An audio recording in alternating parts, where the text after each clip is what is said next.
Welcome everybody to another video of Ancient Greece Reloaded. Today we will talk about the famous seer and king Melampus. By the way, if you like the video, please hit the like button and subscribe to our channel so as to stay tuned for upcoming videos. Overall, Melampus was the son of Amythaon, son of Cretheus, born to Amythaon's wife Idomene, daughter of Pheres. Melampus was thus brother to Pheres, Aeolia and Perseus. Amythaon's father, Cretheus, was the king and founder of Phylacus, but Amythaon's home was Pylos, though it is not clear whether Amythaon had moved there, before or after Pelias had usurped Aeson, Amythaon's brother, as king of Phylacus. Some tell of how Melampus was taught divination by the Egyptians, but more mythical tales of how he received his gifts are also told. One myth tells of a young Melampus forbid his servants to kill two snakes who lived just outside Melampus' family's home. These grateful snakes were then said to have taught Melampus how to understand and talk with animals. Alternatively, Melampus discovered a snake dead beneath a cartwheel, leaving behind two baby snakes.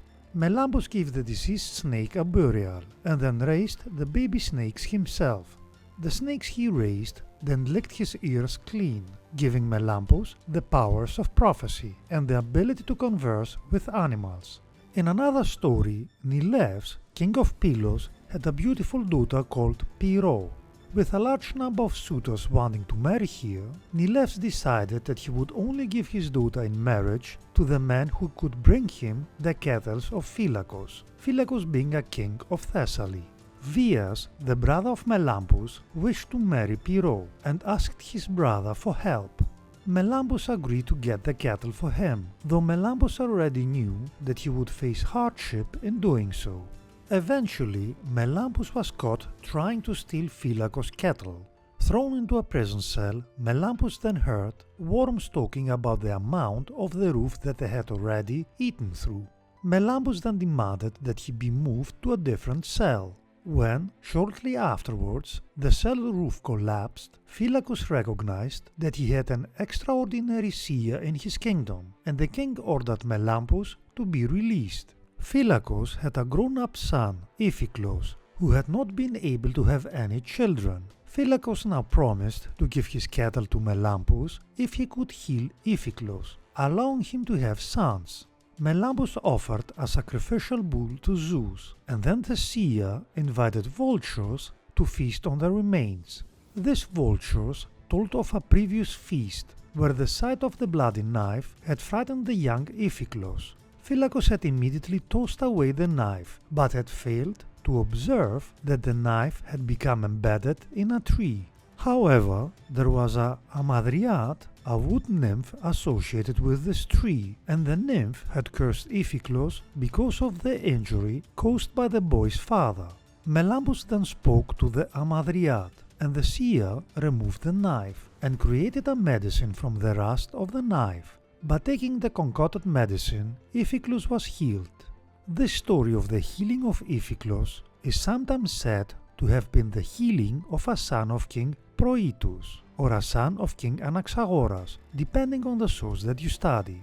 Afterwards, Phylacus gave Melampus the kettle, and so Melampus managed to help his brother marry Pyrrho. Melampus had gained sufficient reputation that it was said that he was present in Phylacus when Amythaon and other members of the Cretheus line went to intercede with Pelias on behalf of Jason. Another famous tale tells of Melampus curing the Proetides, the daughters of King Proetus, of their madness. The daughters of Proetus had been driven mad by Hera after they had insulted the goddess.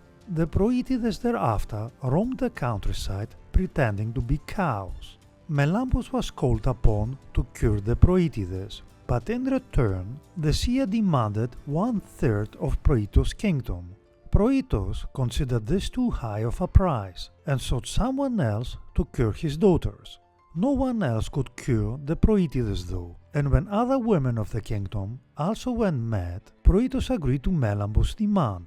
Now though, Melampus demanded more, requiring 1/3 of Proetus' kingdom for himself and another third for his brother Pheres, aka 2/3 of the kingdom. This time Proetus agreed, and the mad women were brought to various sanctuaries. Of the three sisters, Lysippe, Iphiclus, and Iphianassa, aka the Proetides, Iphiclus died before arriving to a sanctuary, but her other two sisters and the other women were cured in time by a cure that Melampus created.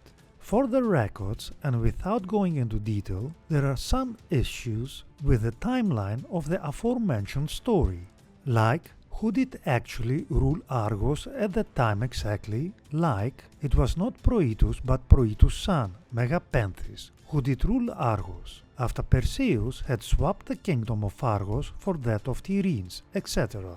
Long story short, this version of the story tells of the women of Argos collectively going mad, having been cursed by Dionysus. It was those, Anaxagoras, who refused to pay Melampus with a third of his kingdom, but then had to agree to pay 2/3 when the women of Argos could not be cured by anyone else. Thus it was that Argos was divided into three with three rulers, Melampus, Pheres and Anaxagoras, and then Alector, Anaxagoras' son. In short, it all depends on the source that you study.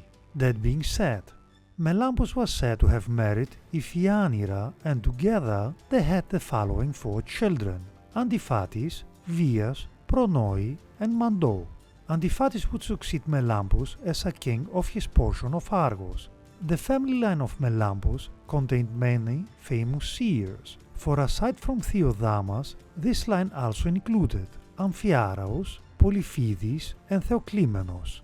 The family line of Melampus as rulers of a section of Argos continued until the Trojan War, when Amphiclus was on the throne, after which the whole kingdom of Argos was reunited under Cylarabes, a descendant of Anaxagoras, whom Melampus had previously shared the kingdom with.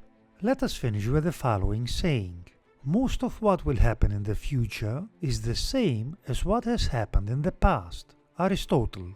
That being said, remember guys to hit the like button and subscribe to our channel, it would help us a lot. Thanks for watching and stay tuned for upcoming videos.